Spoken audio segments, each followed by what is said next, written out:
Hello, in this video we are going to start and we will discuss the internal diagram or the section of seminiferous tubule. We know in testes there are compartments that are testicular lobules, and in these or in each testicular lobule there is 2 to 3 highly coiled structures which are known as seminiferous tubule. So here we will discuss the cross section of seminiferous tubule in a testicular lobule. So this is the testicular lobule. In testicular lobule we are showing 3 seminiferous tubule. So what are these? These are seminiferous tubules, and between these seminiferous tubule we know the space is interstitial space. So the space in between these lobules is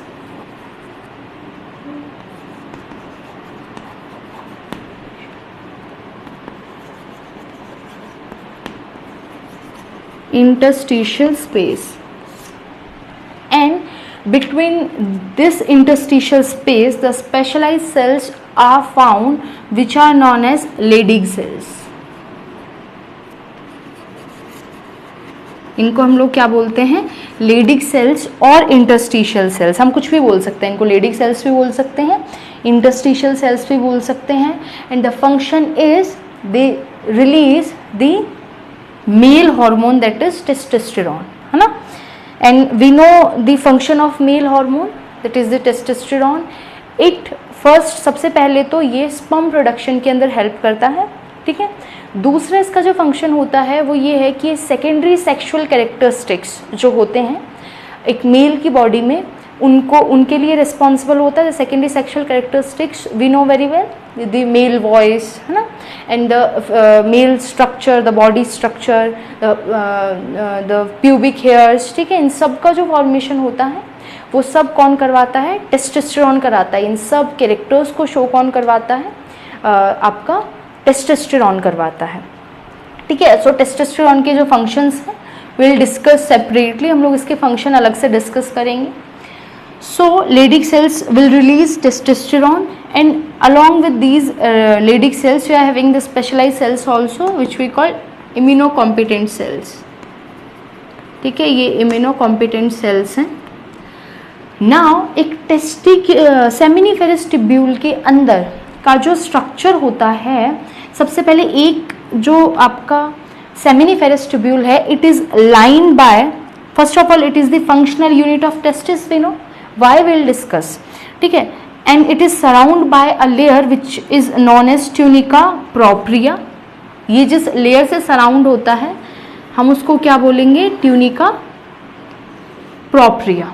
और ये जो layer होगी इसके अंदर internal जो layer होगी, बाहर वाली outer layer is known as tunica propria, और ट्यूनिका प्रोप्रिया के अलावा जो इंटरनल लेयर है it is made up of germ cells, ठीक है. वो किससे मिलके बनी हुई होती है? जर्म सेल्स से. So here are germ cells, और ये जो जर्म सेल्स होते हैं ये मिलके जो लेयर बना रहे हैं इसको हम लोग जर्मिनल एपिथेलियम बोलते हैं. सो इस कंप्लीट लेयर को क्या बोलेंगे? जर्मिनल एपिथेलियम, ठीक है. सो जर्म सेल्स सराउंड करेंगी इंटरनल जो आपका सेमिनिफेरस ट्यूब्यूल होगा उसको, और ये जो पूरी जर्म सेल्स हैं इनको हम लोग कंबाइनली इस पूरी लेयर को क्या बोलेंगे? Germinal epithelium. And these germ cells undergo meiosis. ये क्या करती हैं?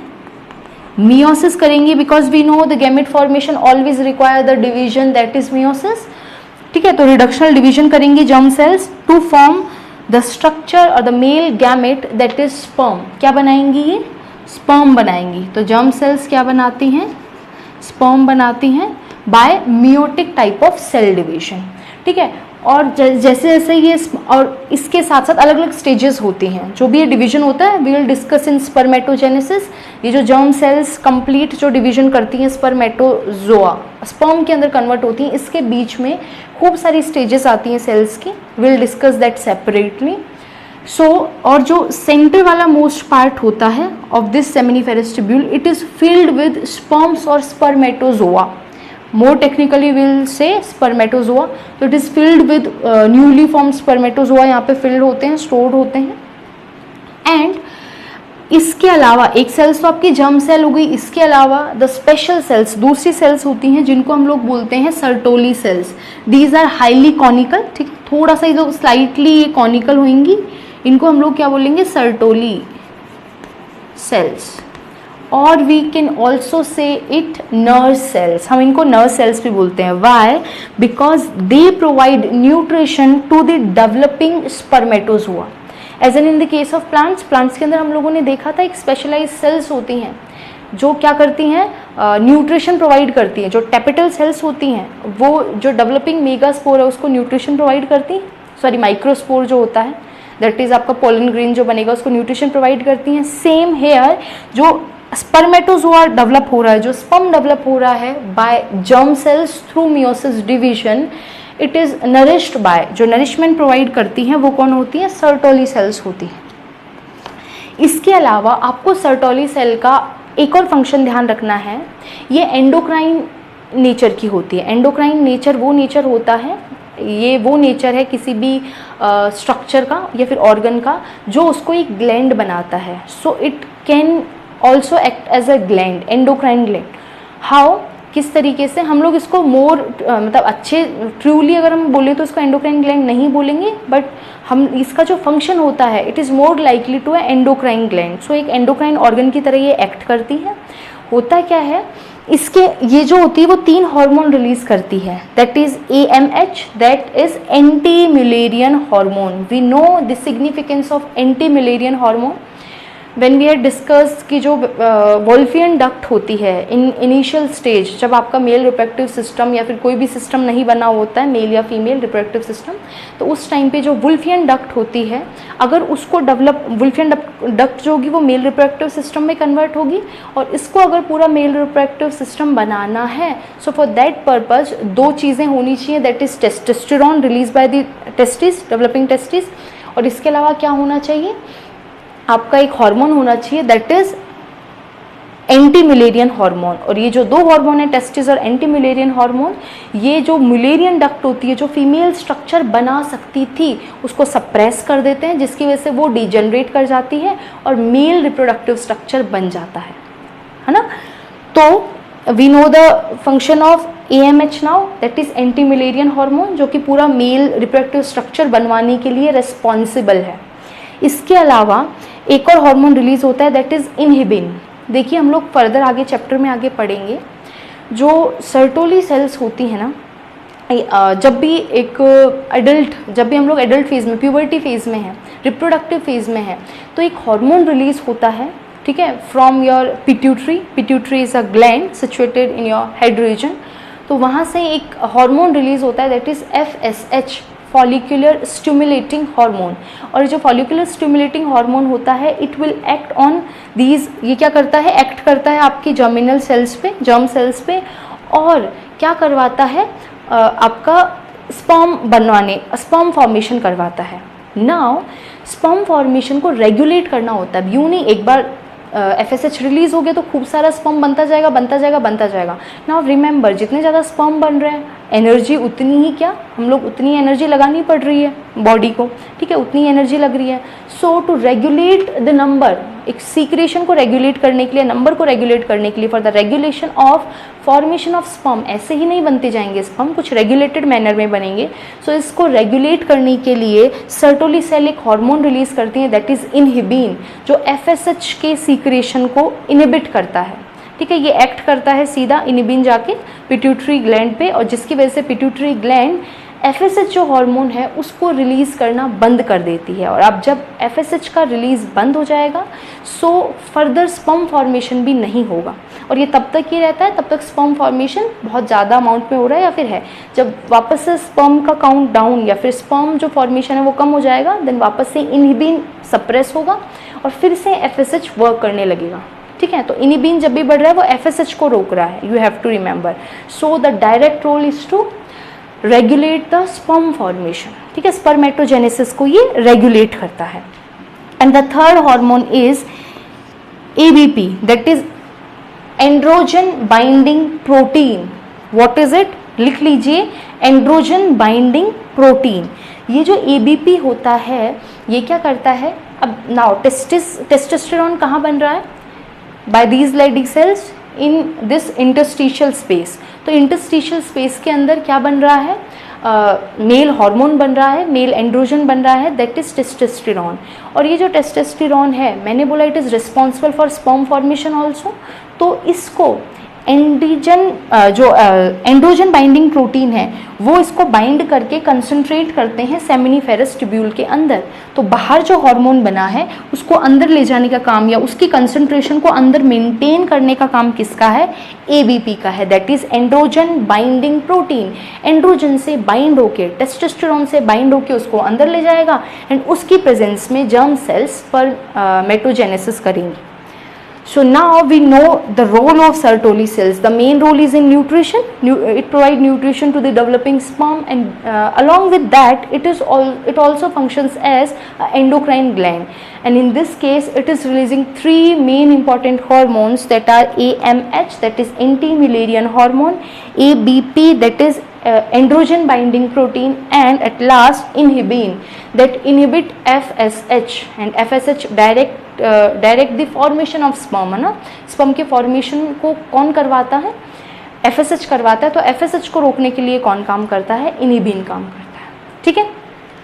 सो till here we had discuss the complete diagram और the complete structure of seminiferous tubule. हम लोगों ने सेमिनिफेरस ट्यूब्यूल को अच्छे से डिस्कस कर लिया है पूरा completely. Now will discuss the diagram. अब हम लोगों ने अंदर का पूरा स्ट्रक्चर डिस्कस कर लिया सेमिनिफेरस ट्यूब्यूल का। नाउ ये जो टेस्टिस है, ये जो आपके सेमिनिफेरस ट्यूब्यूल है, इनसे आगे क्या क्या स्ट्रक्चर बनेंगे, किस तरीके से पूरा मेल स्ट्रक्चर जो है उसको हम लोग इसके बाद हम लोग डिस्कस करेंगे कि किस तरीके से पूरा स्ट्रक्चर कंडक्ट होता है, ठीक है। सेमिनिफेरस ट्यूब्यूल में स्पर्म बनते हैं, then they will go in another aggregated tubular structure, will discuss further with some explanation, okay. Now will discuss male accessory ducts, ठीक है। हम लोगों ने कहाँ तक पढ़ लिया, सेमिनिफेरस ट्यूब्यूल का पूरा स्ट्रक्चर और टेस्टिस का इंटरनल स्ट्रक्चर तक पढ़ लिया। नाउ अब ये जो सेमिनिफेरस ट्यूब्यूल है,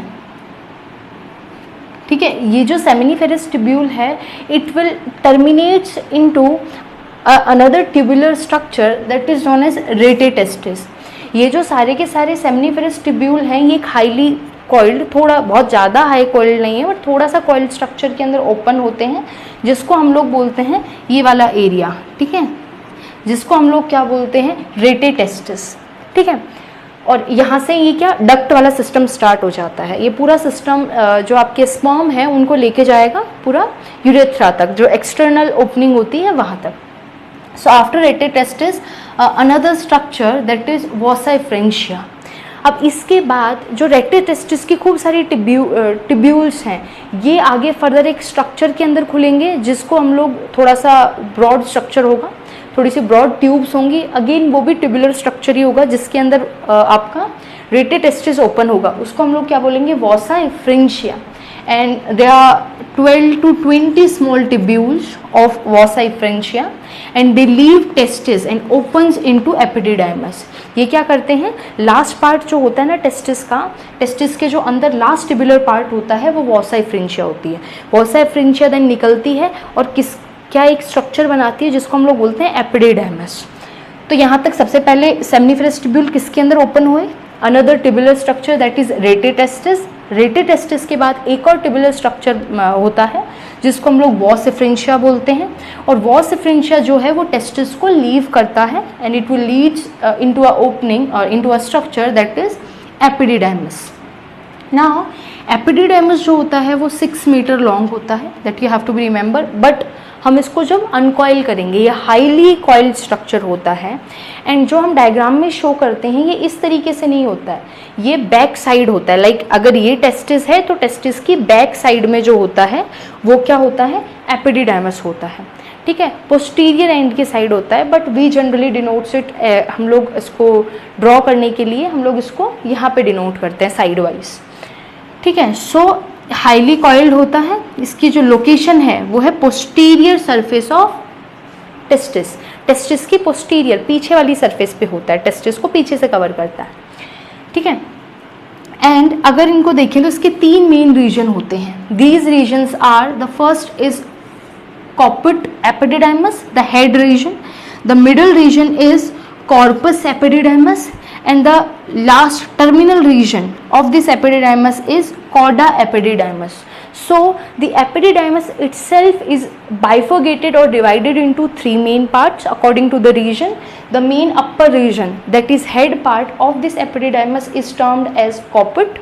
The middle region is corpus and the lowermost region of this epididymis is cauda, and the cauda will then terminates or leads to another tubule, है ना, ये एक अलग दूसरे ट्यूब्यूल के अंदर ओपन होगा जिसको हम लोग बोलेंगे वॉस डिफेंस, ठीक है। सो 3 रीजन हम लोगों ने इसके पढ़ लिया। अब इसके 2 मेन फंक्शन होते हैं that you have to be remember, ये आपको बिल्कुल अच्छे से याद रखने हैं।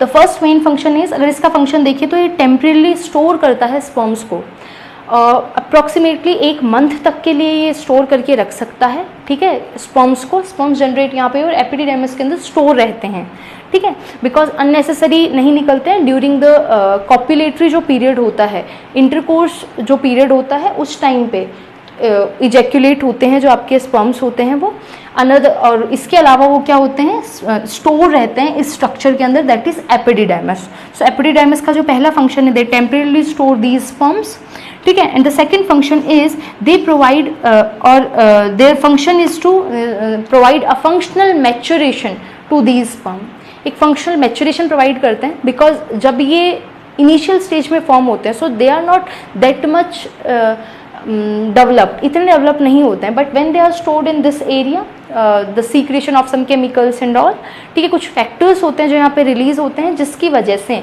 जितने भी स्पर्म्स होते हैं वो एक मैच्योरिटी गेन करते हैं, ठीक है। तो आपको 2 सीधा सीधा याद रखना है, पहला टेम्परेरी स्टोर करके रखता है अप टू 1 मंथ, और दूसरा फंक्शन एक फंक्शनल मैच्योरेशन वाला जो पार्ट है वो भी कौन प्रोवाइड करता है, एपिडिडाइमस टू द स्पर्म, ठीक है।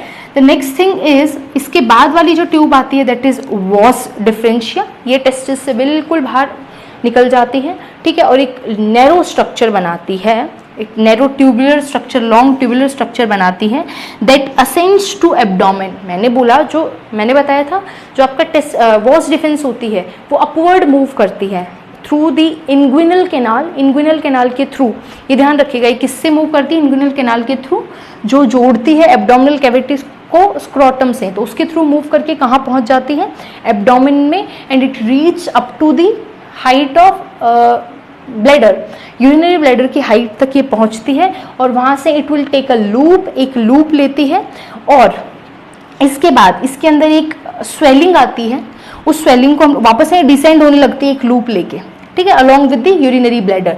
And we know the urinary bladder का जो ट्यूब होती है उसको हम लोग क्या बोलते हैं, यूरेथ्रा बोलते हैं, ठीक है।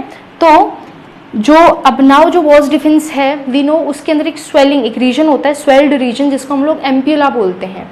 एंड इस एम्प्यूला, ये जो एम्प्यूला होता है इसके अंदर एक ट्यूब आती है, किसकी, एक ग्लैंड की, दैट इज सेमिनिफेरस ग्लैंड। तो सेमिनिफेरस ग्लैंड एम्प्यूलरी रीजन से जाती है किसके अंदर, वॉस डिफेंस के अंदर। लाइक ये वॉस डिफेंस है और इसका एक स्वेलन पार्ट है एम्प्यूला, और यहाँ से कौन जाता है, इसके थ्रू कौन कनेक्ट होता है, seminiferous tubule connect, seminiferous sorry जो आपका सेमिनल वेसाइकल होता है वो क्या होता है, इससे लाइगेट होता है, मतलब इससे जुड़ता है।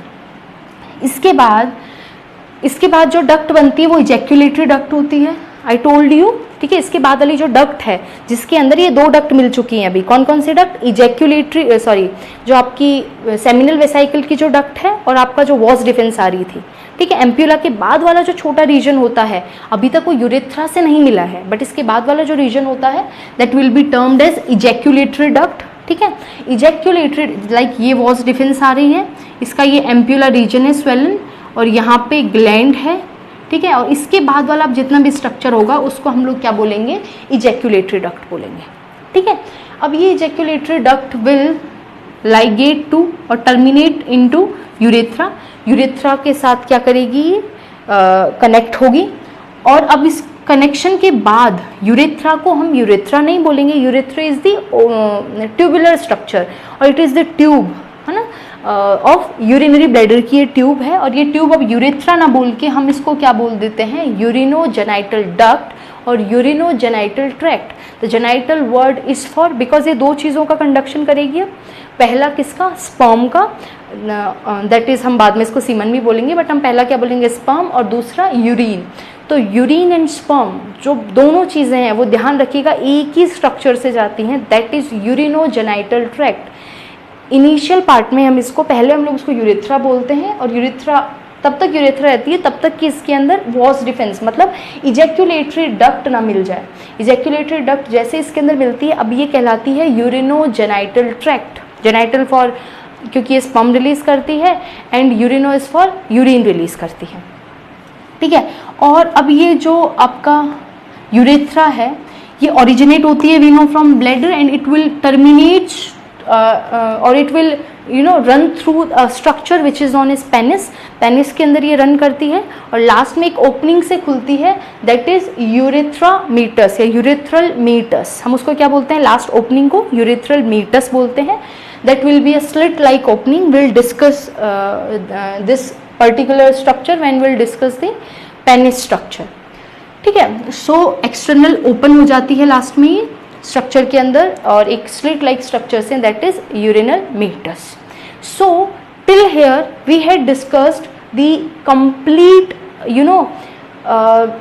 The main primary sex organ that is testis and the complete ductules, है ना। डक्ट्स के बारे में हम लोगों ने पूरा पढ़ लिया है, पूरा जितना भी डक्टस सिस्टम था पूरा। अब देखिए डक्ट्स कैसे चलेंगी। नाउ क्वेश्चन कम्स, आपको ना इन सब डक्ट्स का क्या प्लेस, रीजन पता होना चाहिए, किसके बाद क्या आएगा। क्वेश्चन यहाँ से आता है, आपको सीक्वेंस पता होना चाहिए, you should know the sequence. सबसे पहले क्या आया, टेस्टिस के बाद सेमनीफेरस टिब्यूल के अंदर टेस्टिस है, सेमनीफेरस टिब्यूल से रेटे टेस्टिस, रेटे टेस्टिस के बाद वॉसाइफ्रेंशिया, वॉसाइफ्रेंशिया किसमें खुलेगी, एपिडिडाइमस। एपिडिडाइमस के दोनों फंक्शन यू नो, एपिडिडाइमस जो है वो किसमें खुलेगा, वॉस डिफेंस या फिर वॉस डिफरेंशिया। वॉस डिफरेंशिया किसमें ओपन होगी, ejaculatory duct, and ejaculatory duct will then open into urethra, या फिर इसको मोर टेक्निकल टर्म में हम लोग यूरिनोजेनाइटल ट्रैक्ट भी बोल सकते हैं। ये चीज़ ध्यान रखिएगा, more correct is urinogenital tract, but commonly हम इसको यूरेथ्रा भी बोल देते हैं। और लास्ट ओपनिंग जो होगी वो meatus, that is urethral meatus. So ये क्या होता है, कंप्लीट स्ट्रक्चर या फिर कंप्लीट सीक्वेंस होता है। Now will discuss the glands, है ना। इसके बाद हम लोग क्या डिस्कस करेंगे, जो मेन ग्लैंड्स हैं अभी तक के हम लोगों ने पढ़ा है, मेल डायग्राम देखा था, उसके अंदर 3 ग्लैंड्स थी, that is seminal vesicle, the second is Copper's gland, and the third is prostate gland. So now we'll discuss the diagram of we'll discuss the structure of these glands, and we'll discuss the function also. What is the main function of these glands, है ना, क्या इनका क्या किस चीज़ के लिए responsible है mail structure के अंदर, we'll discuss that, ठीक है। So in next video we'll discuss. Thank you.